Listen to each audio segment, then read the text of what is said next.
Around 120 million years ago, the Indian plate broke off from Gondwana and drifted north. It collided with the Eurasian plate about 50 million years ago, giving rise to mountains so staggeringly high that even the tallest structures built by man are dwarfed by their majesty.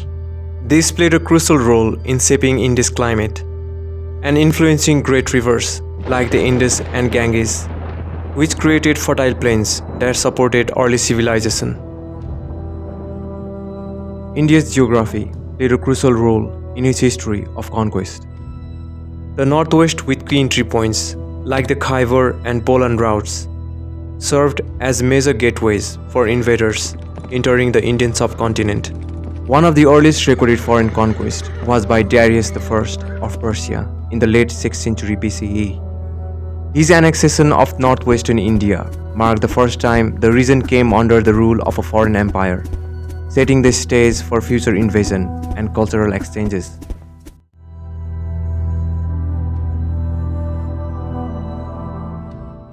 Under Darius I's leadership, the mighty Persian Achaemenid Empire controlled northwest India, including Gandhara and Punjab, for nearly 2 centuries.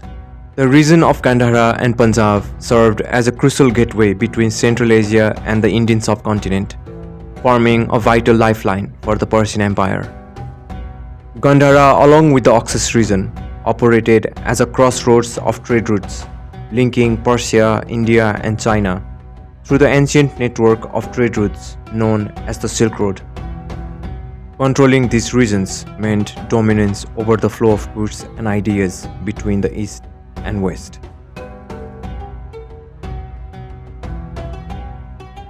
Besides, Gandhara held strategic importance due to its control over the Khyber Pass. This narrow mountain passage connected Central Asia with India. Whoever controlled this region would not only dominate trade, but also launch military invasion into the Indian subcontinent.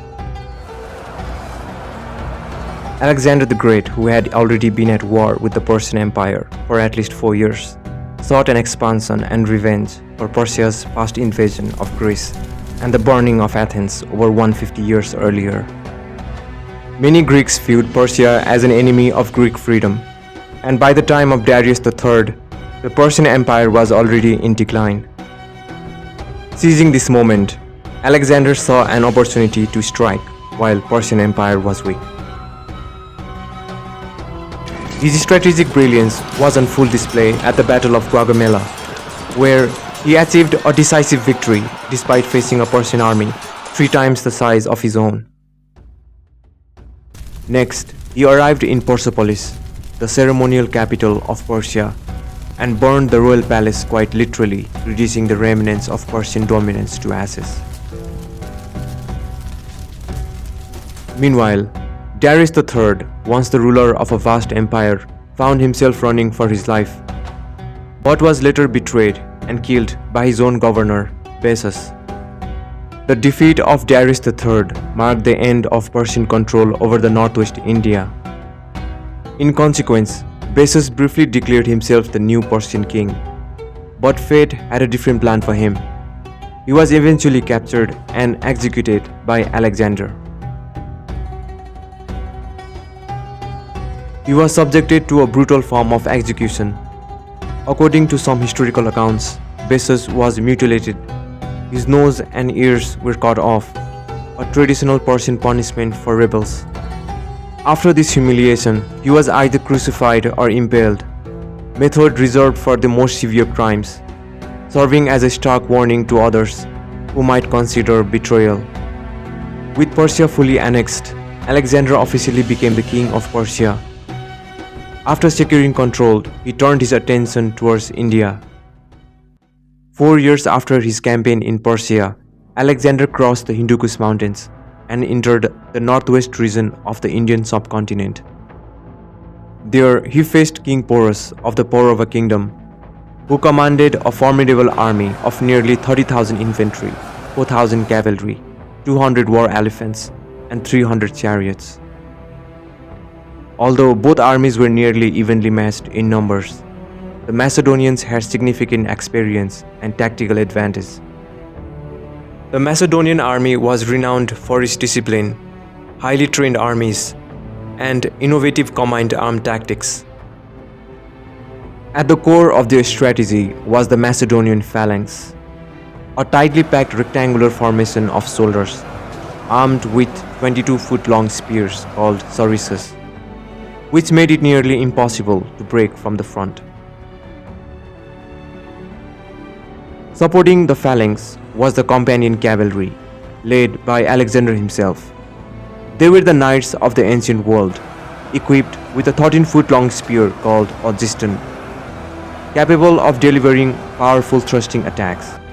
The Macedonian also used advanced siege weapons like catapults and Torsian artillery to break through fortified defenses.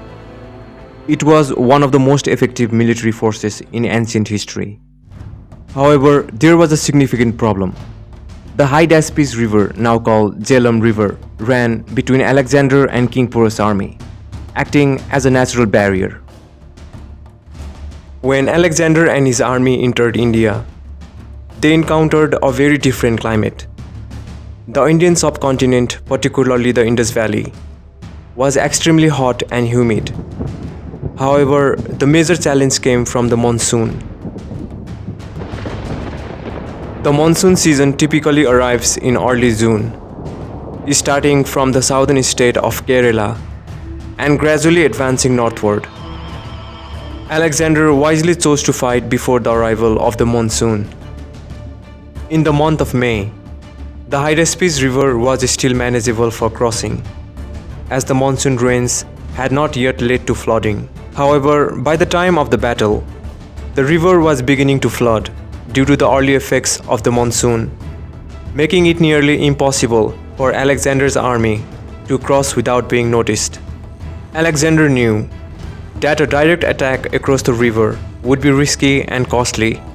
Besides, attempting it during a flood would be suicidal. Instead, he devised a clever plan to outmaneuver Porus. First, Alexander's troops made frequent movements along the riverbank, creating the impression that they were waiting for the water levels to drop before crossing. At the same time, Alexander secretly looked for an ideal crossing point upstream, where the river was narrower and the defenses were weaker. About 27 kilometers upstream, he found exactly what he was looking for. Alexander chose to cross the river at night during a thunderstorm to conceal his movements. During the battle, the elephants stormed directly into the Macedonian phalanx, creating chaos and panic among his troops. The Macedonian phalanx, despite its discipline, struggled against the massive Indian elephants as they trampled, broke formation, and flung enemy troops aside. The sheer size and strength of the elephants terrified the Macedonian horses, causing disruption in the cavalry. King Porus' war elephants were formidable creatures, standing 8 to 10 feet tall and weighing several tons. Each elephant carried drivers, also known as mahouts, alongside warriors armed with bows, javelins, and spears. To counter the raging elephants, Macedonians used javelins and arrows to wound both the elephants and their mahouts. In the aftermath, the exhausted and confused wounded elephants turned on their own troops, trampling them in their panic. By midday, the battle was effectively over. Porus was captured and his army was defeated. Alexander's victory was decisive, though hard-fought. Although Porus was captured, he was treated with great respect, eventually becoming an ally. In the battle, Alexander's beloved horse Bucephalus was killed, and to honor him, Alexander built a city near the site of the Hydaspes River, naming it Alexandria Bucephalus. He launched his campaign from Macedonia, and 8 years had passed by the time he arrived in India in 326 BCE. During his long campaign, he successfully conquered territories across Asia Minor, Persia, and Central Asia, eventually reaching the northwestern frontier of India and defeating King Porus. Alexander sought to conquer more territory in the eastern seas, but his troops, exhausted and fearful of facing the larger Nanda Empire army to the southeast, refused to march any further. After spending about 19 months in India, Alexander and his army marched west through Persia. He reached Babylon in 323 BCE, where he fell seriously ill and died after several days of fever. He was only in his early 30s.